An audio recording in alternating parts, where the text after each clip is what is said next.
This card is a great finisher for Glissa's design and story. If you don't know, because it was on another channel, I have done a video on Glissa before. So I wanted to kind of show you this one, because I do think it is a great improvement and a great homage to this character that used to be a main character for Magic Story. So when this one came out, when this design came out, I felt like it was kind of lacking in a way. Why? Because, well, it seemed to me a little bit like the bottom part of her body was a bit weird. And also she didn't feel very strong. Also, I really dislike when I don't really know what I'm going to do with a part of a ability. I feel like this is a thing many players have. While it isn't logical, it does feel weird. So, and right now I'm talking about the fact that she can remove up to 3 counters from a target permanent, but that was also why she felt unique. So there wasn't anything else about Glissa here. And maybe if you can see, because I felt like the previous design was just that much more fun. I'll put myself out of the way here. I felt like it was just that much more fun. She felt a little bit like a snake, and it was the first time we saw Glissa in an evil form. So this was for her a very significant new card. And what she did was, whenever a creature an opponent controls put into a graveyard from the battlefield, you may return target artifact card from your graveyard to your hand. And I feel like that is a really special ability of getting your graveyard artifacts back from your graveyard. And it sort of showed how she would complete people. That was her role in Vorinclex's Swarm, is to complete people and make them wild, make them predators. While the new one really just says deal combat damage to a player and basically Phyrexian Arena, which is also 3 mana. So yeah, I didn't really see how that made her special or made her like Glissa Sunslayer. So I didn't really feel that it was her in a way. But now this one also uses that bottom part in the art. And as some of you pointed out, this bottom part is meant to be like a queen bee thorax, as the Magic Story likes to say it. And now I kind of understand it because of her role as being someone who incubates the swarm.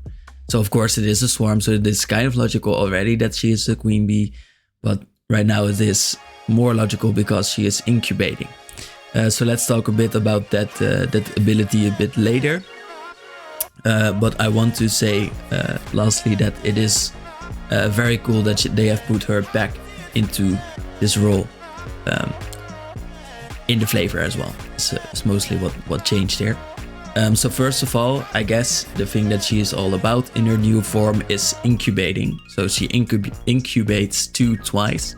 What happens is you create an artifact that is called an incubator token, and you can sort of morph it, I guess, into a 0/0 artifact creature with 2+1 counters. 2 for the incubate 2, and then 2 of the incubator tokens get put onto the battlefield. So yeah, that's what she does, and that is, as I said, very flavorful.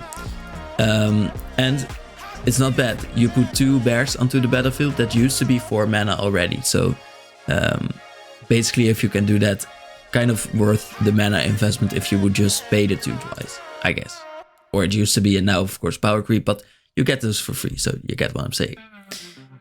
And there's already some synergy for her as well, as we see with Brima's Blight of Oreskos, who is also in the white color, so that is already 3 colors, but it seems like this theme wants to be in these 3 colors or paired with blue, but I feel like up to now this is the strongest one. And it says whenever you cast a Phyrexian creature or artifact creature spell, incubate X, where X is the spell's mana value, so you can create some big guys, 6, 7, 8, doesn't matter. They can be really big. And then at the beginning of your end step, if a Phyrexian died, which of course the transformed incubators are Phyrexians, Under your control this turn, you proliferate. And proliferating, of course, also gives the incubators more power. So that is a sort of cycle. So I really like ribbons as well. But back to the topic at hand, of course. The second one I feel is very flavorful as well, because it says you can transform all incubated tokens you control. And this is kind of what Glissa does. She takes the creatures that she makes and she makes them into better predators. But it also feels very feral, this ability, because at once when you transform all those incubators into Phyrexians, they get to attack right away, if of course they have been created the previous turn. So this just makes your incubators feel scarier, and I feel like this is a fitting ability for Glissa because she is meant to be a little bit scary as a transformed elf and transformed defender of Mirrodin. And now Phyrexia. The one weird thing that I noticed about incubation is that the living Phyrexians, so when you transform these incubators, they are called incubators still. So even though they are transformed Phyrexians, true creatures, true robots, cyborgs, they are still incubators. That's a bit weird. But I like the new Christy Belenescu's art a lot. We don't have the sharp version yet, but you can kind of see it here in the back. You can see that there are some of these, I guess, incubators already. So we kind of see what they look like on Glissa's side. We don't have the tokens yet, but this is a great pointer towards those eggs, maybe incubators. And one thing I love as well is the armor. Like I said, the bottom part is now very much more explained, like why she would be turned into a queen bee, like someone who stays in the nest, I guess, as well. But now she is going along with her babies on a skyship, which is also very rad and new, that they are using skyships. I feel like they haven't done that before that much. And now that I think about it, skyships, the fact that Phyrexia before has been defeated by a skyship, maybe that is why they are now using skyships, because they respect their power. That could be it. And just, I guess, the greenness of the armor just makes so much sense with the swarm and the visuals of Vorinclex.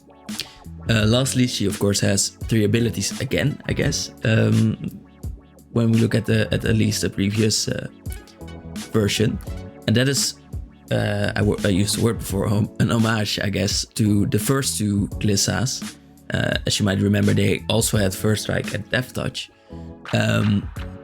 But now she gives her combat prowess, which is a very special combination because you can basically kill almost anything. But she gives that to her babies. So that is a very nice touch as well. She doesn't have it herself. She isn't planning on fighting herself. She's still, I guess, the queen bee here. Yeah, I think that is a great ability to point at her identity. And with that, I want to thank you for watching, and let's look at some more of these cards. If you have any of them that you really want to cover, or like have some tips about, maybe I had some things wrong again about Glissa, please tell me. It does help me become better as well. And thank you.